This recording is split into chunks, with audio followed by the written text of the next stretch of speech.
Guys তোমরা দেখতেই পাচ্ছ আমরা মাঠে ঘুরতে এসেছি। রাইসা তোমার মাঠে এসে কেমন লাগছে? ভালো লাগছে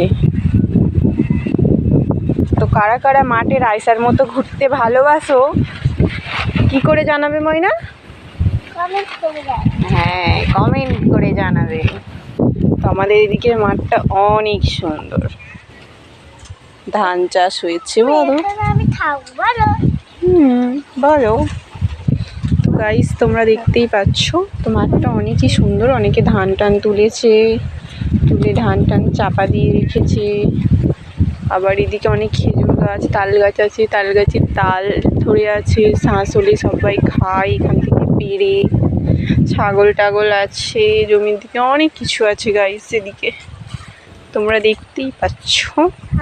তো এরপরে আমরা এখানে কি হয় না হয় এর পরে ভিডিওটা পরে আপডেট করবো। টাটা।